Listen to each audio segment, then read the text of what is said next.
हरे मुरारी, हे नाथ नारायण वासुदेव, एकमात्र स्वामी सखा हमारे, एकमात्र स्वामी सखा हमारे, हे नाथ नारायण वासुदेव, श्री कृष्ण गोविंद हरे मुरारी, हे नाथ नारायण वासुदेव, श्री कृष्ण गोविंद हरे मुरारी, हे नाथ नारायण वासुदेव, एकमात्र स्वामी सखा हमारे, एकमात्र स्वामी सखा हमारे, हे नाथ नारायण वासुदेव, श्री कृष्ण गोविंद हरे मुरारी, हे नाथ नारायण वासुदेव।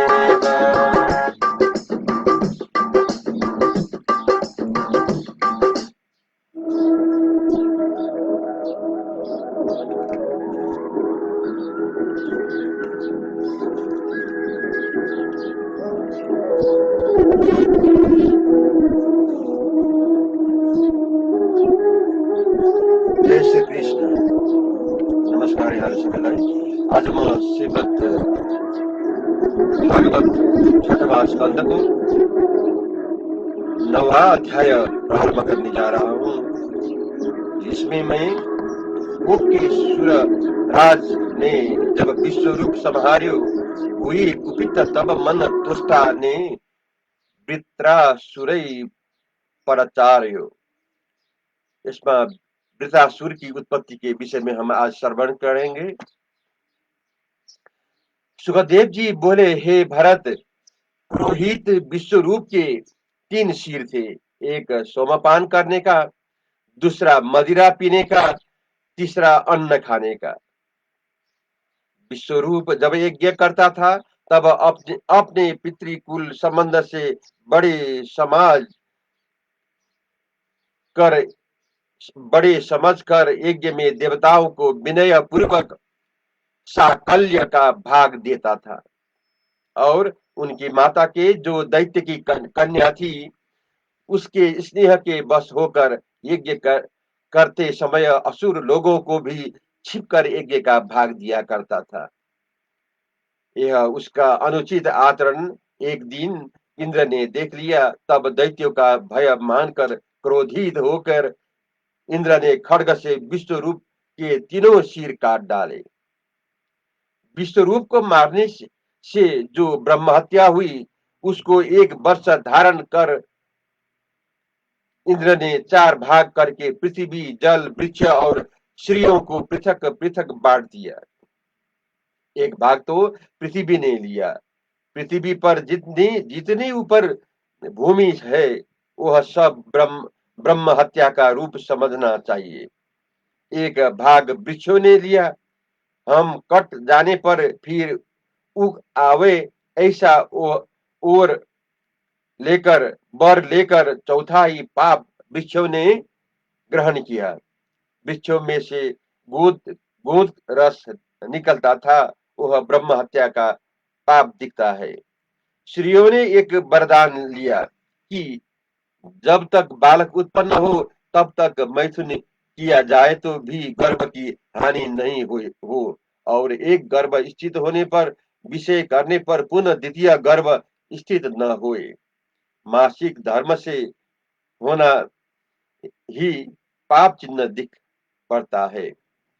तथा ब्रह्म हत्या का एक भाग जल ने ग्रहण किया, और यह वरदान लिया कि मुझको दुग्ध आदि पदार्थों में मिला देवई तो उस पदार्थ की वृद्धि हो जाए, तथा कुआ आदि में से निकाल लेने के उपरांत फिर भी जल बढ़ जावे, उस जल में फेन को ब्रह्म हत्या का रूप जानना।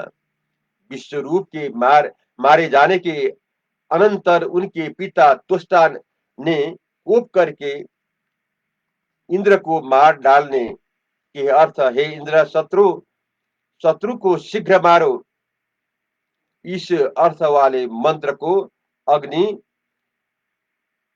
में हवन किया। इसके अनंतर दक्षिणाग्नि में से भयंकर रूप वाला एक पुरुष इस प्रकार निकला, मानो प्रलय काल में लोगों का काल उत्पन्न हुआ। वह हाथ से चलाया हुआ बाण जितनी दूर जा पड़े उतने प्रमाण से वह पुरुष प्रतिदिन चारों ओर से बढ़ता था। उसके भयानक मुख में बड़ी भयानक दाढ़ों को जमाई लेते हुए देखकर सब लोग भयभीत होकर जहां जिसको सुविधा मिला उस दिशा को भाग गए। अंधकार रूपी इस तोष्टा के पुत्र वृत्त पड़ा। उस वृतासुर को देखते ही मारने के अर्थ अपनी सेना को साथ लेकर संपूर्ण देवता लोग चढ़ आए और उसको अनेक अस्त्रों से मारने लगे, परंतु किसी प्रकार से उस राक्षस को मार न सके। किंतु वह राक्षस देवताओं के अस्त्र शस्त्रों को निगल गया। यह कौतुक देखकर सब देवता तेज हत होकर परम विस्मय को प्राप्त हो गए और शोक से अधीर हो भगवान की स्तुति करने लगे। हे भगवान, आपकी शरण में रहते हुए भी आज हम दुख का अनुभव कर रहे हैं। हे प्रभु, हमको इस दैत्य रूपी व्याधि से बचाओ। आप शरणागत रक्षक हो, हमारी रक्षा करो। इस प्रकार उन देवताओं की स्तुति करने प्रथम उनके हृदय में फिर पश्चिम दिशा की ओर शंख चक्र गदा को धारण करने वाले भगवान प्रकट हुए। विष्णु भगवान के दर्शन कर दर्शनानंद से विहल हुए संपूर्ण देवतागण दंडवत प्रणाम करते स्तुति करने लगे। हे राजन, देवताओं द्वारा अपनी स्तुति सुनकर भगवान बोले, मैं अपनी स्तुति सहित ब्रह्म विद्या सुनकर तुम पर बहुत प्रसन्न हुआ। हे इंद्र, आओ, तुम्हारा भला होगा। तुम सब दधीचि ऋषि के समीप जाकर विद्या व्रत तप से दृढ़ उनके शरीर को मांगो, इसमें विलंब न करो। उनकी देह की हड्डियों का वज्र बनाओ, उस वज्र से वृतासुर का शीर छेदन करो। तुम लोग निश्चिंत रहो, तुम्हारा सब प्रकार से कल्याण होएगा।